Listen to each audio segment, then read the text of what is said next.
Hello students, welcome to my channel KDS classes Chakalvanshi. मैं हूं संयोगिता सिंह और आज का हमारा टॉपिक है present indefinite tense interrogative sentence. अगर अभी तक आप मेरे चैनल से नहीं जुड़े हैं तो प्लीज़ इस चैनल को सब्सक्राइब करके बेल आइकन को प्रेस करें, जिससे सारी वीडियो आपको सबसे पहले मिले। वीडियो पसंद आए तो लाइक करें, अपने फ्रेंड्स को शेयर करें, किसी भी क्वेश्चन के लिए कमेंट बॉक्स में लिखें। तो चलिए स्टार्ट करते हैं। Present indefinite tense interrogative sentence. सबसे पहले हम इंटेरोगेटिव सेंटेंस क्या होते हैं ये जान लेते हैं। इंटेरोगेटिव सेंटेंस मीन्स प्रश्नवाचक वाक्य। ऐसे वाक्य जिनसे हम किसी से प्रश्न पूछते हैं उन्हें हम इंटेरोगेटिव सेंटेंस या प्रश्नवाचक वाक्य कहते हैं। प्रश्नवाचक वाक्य दो तरह के होते हैं। पहला तो वे प्रश्नवाचक वाक्य जिनका उत्तर हम यस या नो में दे सकते हैं। इन वाक्यों की शुरुआत प्रश्नवाचक शब्द क्या से होती है, जैसे क्या तुम पढ़ते हो, क्या वे जाते हैं, क्या मोहन क्रिकेट खेलता है, क्या वह स्नान करता है। अब आपने यहाँ पर देखा कि इन वाक्यों की शुरुआत क्या से हो रही है, अर्थात प्रश्नवाचक शब्द से ही इन वाक्यों की शुरुआत हो रही है। इस प्रकार के वाक्यों का ट्रांसलेशन करने का नियम इस प्रकार होगा। क्या से शुरू होने वाले वाक्यों का ट्रांसलेशन करने के लिए सबसे पहले हम सब्जेक्ट के अनुसार डू या डज में से किसी एक को लिख देंगे, प्लस सब्जेक्ट लिखेंगे, प्लस V1 अर्थात वर्ब की फर्स्ट फॉर्म लिखेंगे, प्लस ऑब्जेक्ट कर्म को लिख देंगे और सबसे लास्ट में हम क्वेश्चन मार्क लगा देंगे। तो आइए इसे और बेहतर तरीके से समझने के लिए कुछ सेंटेंस की प्रैक्टिस करते हैं। जैसे हमारा सेंटेंस है, क्या वह गरीबों की सहायता करता है। तो इसका ट्रांसलेशन करने के लिए सबसे पहले हमें यह देखना पड़ेगा कि सब्जेक्ट सिंगुलर नंबर की कैटेगरी का है या प्लूरल नंबर की कैटेगरी का है। अब हमारा सब्जेक्ट है वह की इंग्लिश होती है ही हमारा सिंगुलर नंबर है, तो इसलिए हम यहाँ पर डस को सबसे पहले रख देंगे। फिर सब्जेक्ट लिखेंगे, सब्जेक्ट ही हो गया। अब मुख्य क्रिया लिखेंगे। मुख्य क्रिया इसमें सहायता करना, हेल्प मीन्स सहायता करना, तो does he help the poor और क्वेश्चन मार्क। अगला सेंटेंस इसी तरह से है, क्या तुम पुस्तक पढ़ते हो।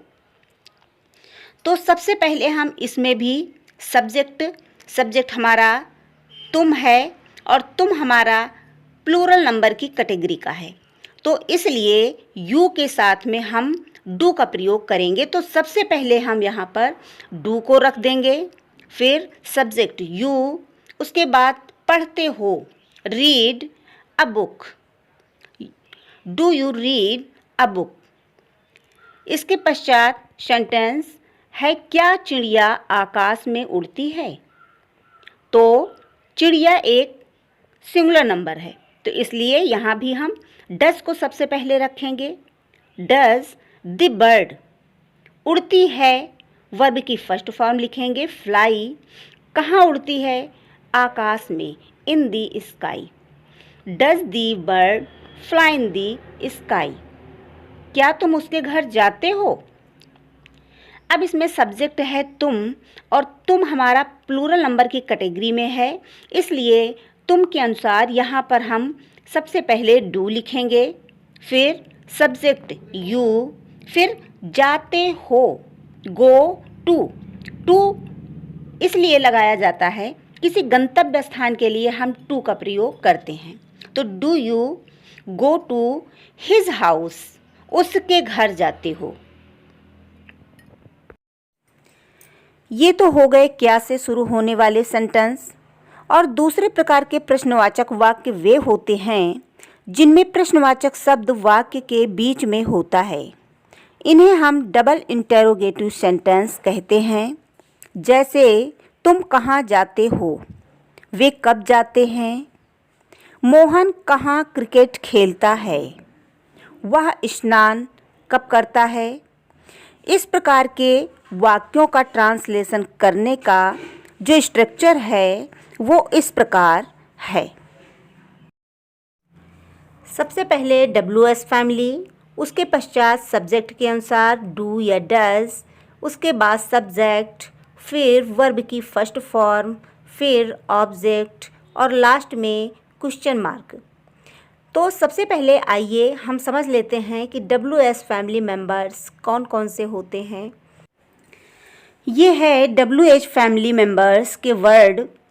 व्हाट मीन्स क्या, हु मीन्स कौन, व्हेन मीन्स कब, हाउ मीन्स कैसे या किस तरह, व्हिच मीन्स कौन कौन से, वेयर मीन्स कहाँ, एक्सेट्रा।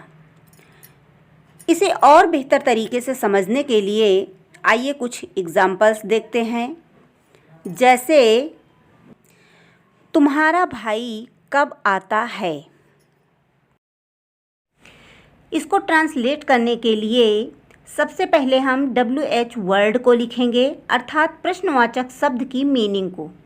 और इस वाक्य में प्रश्नवाचक शब्द है कब, तो लिखेंगे सबसे पहले हम व्हेन, और उसके बाद में डू या डस को सब्जेक्ट के अनुसार लिखेंगे। अब तुम्हारा भाई जो कि सिंगुलर नंबर है, इसलिए यहाँ पर हम डच का प्रयोग करेंगे। फिर सब्जेक्ट लिखेंगे, सब्जेक्ट है तुम्हारा भाई, योर ब्रदर, और V1 वर्ब की फर्स्ट फॉर्म कम, और उसके बाद में क्वेश्चन मार्क। तुम्हारा भाई कब आता है, तो इसका ट्रांसलेशन होगा When does your brother come? तुम क्या पढ़ते हो। इसके लिए सबसे पहले हम लिखेंगे क्या की मीनिंग। लिखा हमने व्हाट। अब सब्जेक्ट के अनुसार डू या डस का प्रयोग, तो यू के साथ हम लगाएंगे डू, और उसके पश्चात सब्जेक्ट यू लिखेंगे। उसके बाद वर्ब की फर्स्ट फॉर्म पढ़ते हो के लिए लगाएंगे रीड। तो तुम क्या पढ़ते हो, व्हाट डू यू रीड। मैं पत्र क्यों लिखता हूँ। इसके लिए सबसे पहले लिखेंगे हम WH वर्ड, क्योंकि मीनिंग, क्यों के लिए लगाएंगे हम व्हाई, और इसके पश्चात सब्जेक्ट के अनुसार डू या डज, तो आई के साथ लगाएंगे हम डू। उसके बाद सब्जेक्ट आई, लिखता हूँ वर्ब की फर्स्ट फॉर्म, राइट पत्र, अ लेटर। तो why do I write a letter. Kamala कब दौड़ती है। इसके ट्रांसलेशन के लिए सबसे पहले लिखेंगे हम WH वर्ड की मीनिंग, कब के लिए लगाएंगे हम व्हेन, और सब्जेक्ट के अनुसार डू या डज। तो कमला हमारा सिंगुलर नंबर है, इसलिए यहाँ पर लिखेंगे हम डज। इसके बाद सब्जेक्ट कमला, और वर्ब की फर्स्ट फॉर्म दौड़ती है के लिए रन।